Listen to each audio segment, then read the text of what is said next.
Okay, so September 25th, my birthday, W birthday. Unfortunately, the market was not so forgiving, and I did take a pretty brutal day. I think I lost 5% of my account today.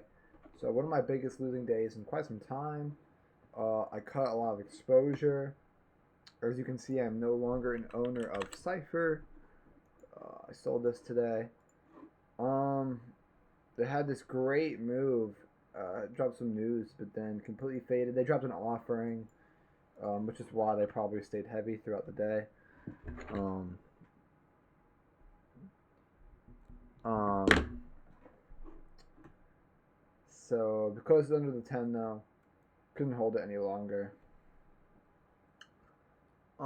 It was getting stretched, so I think really it was more the offering now. The offering is what I mean. They slammed they held this thing down all day. So I think it was the offering that really kept it pretty weak. So I exited this. Um, Pretty nice trade, one of my best trades in quite some time. Took my first position right here, added right here, wrote it, sold some up here, and then sold the rest down here. So, all in all, very nice trade. Um, Also lightened up half my position on Wolf. It broke down today, so I closed half, and I'll give it this 10 EMA to close the other half. It held the 10 EMA by 1 cent today, so giving it the benefit of the doubt, and I will hold half. Closes under tomorrow. I'll just cut it. We'll see what happens with it. Um, Iron. I still have my full position. This actually had a pretty impressive relative strength today. It made new highs. So we'll see where this goes. But this is getting stretched as well. I'm looking to exit this. And with Cypher dropping a offering, that's kind of likely. Usually when you see offerings from one sector, it starts trickling throughout the entire sector. So I am going to be wary of that. Um, but yeah, still my full position on this. AHR trailing the 10. Nothing new there. DK, still my position from back here. Nothing new here. METC, same. Still my full position, just trailing. Sound, I did cut half of this today. Came back. I talked about it. I was waiting for it to maybe do an oops up today. That did not happen. And closed right above the 10, so I closed half. And I'm trailing the rest with this 10. Um, it probably needs to reset up before making a true move. It'll probably go sideways and then actually get the real breakout set up around these previous highs. That would make good sense to me. ONDS, this started out really bad today, came back down. You came to the 10 moving average, but then very strong bid, very nice volume, and came right back up. Closed at the highs of today. Powerful move in the morning, came back, and then powerful move to close today. Pretty impressed. If this can make new highs, this is like a really strong one to just hold on to. Otherwise, it might just go sideways here, and I'll end up trimming and selling it. But for now, did nothing wrong today. I was pretty impressed with it. So, because of that, I kept my full position. Um, and obviously, like if it's gonna come down, I'm not gonna let it. I'll sell it. But today did nothing wrong. So holding on to that. OPAD, my only new buy today. This is like a really nice clean setup. So I bought some increased volume today. Didn't do much. Needs to get above 5, and I'll move my stop to break even. So we'll see what happens with this one.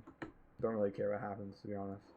But it'd be nice if I can just move to 5 so I can get my stuff to break even and then let it do its thing. Market sold off, but then recovered pretty well. So there's that.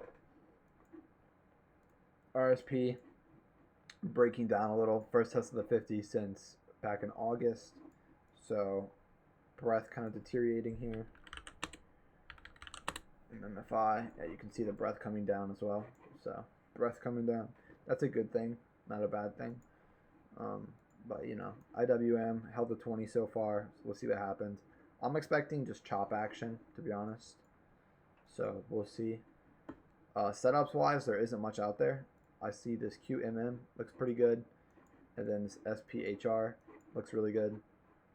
This is at all-time highs. Nice little flag after a nice linear move up. Not the fastest thing in the world. QMM, not the most liquid thing in the world. Neither is this. So like they're decent. They're okay setups, but they're not like insanely like wow setups. So like if they trigger, maybe I would trade them, but like you know, I am more. I think I'm more in like protection mode at this point. I'm not looking to fucking be stupid and give back all my gains. We've had a nice run. I've had a nice, decent run. So I really just want to keep what I've made and let let um, let time play out. And because I do think we are due for a good November. November is usually always hot, and if I can have anything like a November I had last year, I can put up a really really good performance in November, and I will close out the year very strong, which is really all I'm looking to do at this point. You know, we're almost in October, so we've got 2 months left. I just want to end the year strong with a good return. That's my only goal at this point. So I'm not looking to give back gains or press the gas. I just want to wait for easy money, like we just were given, and then you know, once you really get like a nice sideways or a correction, even would be great. Once you get that, and then a month like November, that's when you're gonna make your money, and I can like. There's been no real way to size up because there hasn't been a correction, so like sizing up has been difficult unless you've had profits to play with. Um, but once you get a correction and breath gets oversold, that's when it's easy to size up because that's when breakouts work the best early in those periods. Like right now, you're playing the choppy field where breakouts work and then they don't work and then they work and then they don't work. You have to be in the right names, but once you get a correction and oversold breath, the only names holding up are the names that are going to go up. So that's the easiest time to size up, and that's when you really. That's I mean, all my biggest gains have come from sell-offs. Um, like even in like November, it was this. It was like I made barely any gains in this stretch, but once we had this little pullback, you had this nice big 4% pullback, and tons of stock setting up, and I think breath wasn't that hot back then either. That's not true. It was okay, but like my biggest gains all come from sell-offs. Like even like this run, it came from this sell-off, these 3 day sell-off. So we're selling off a little bit right now. I don't think it's anything major yet, so we will see. But when we do get a true sell-off, a nice correction, and then you know that's when you get to size up and you get to have some fun. Unless you have profits to play with, but then again, you're still risking. You're risking your money later in a cycle, so it's like you know.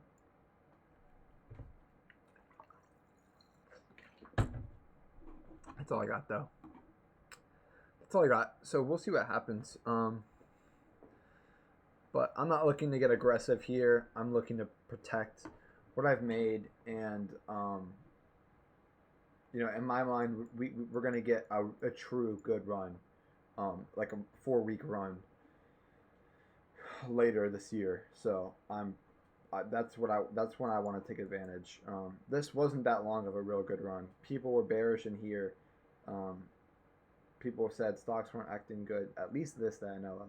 So really, you've had 1, 2, 3, 4, 5, 6, 7, 8, 9, 10, 11, 12, 13, 14. You had 14 trading days that were like actually really good to make money. And really, the last 3 days, nobody's been making money. So 11 days. So you had an 11-day run. So nothing crazy at all. It was an 11-day run, and you know, you get a period like this, you get a period like this, something like this, you can make a lot more and it lasts longer than 11 days. So I'm not really concerned about it, but we'll see what happens. And there's no like momentum can still continue. Like just focus on the strong names, the strong flags. There's a lot of stocks that could set up, so I'm not worried.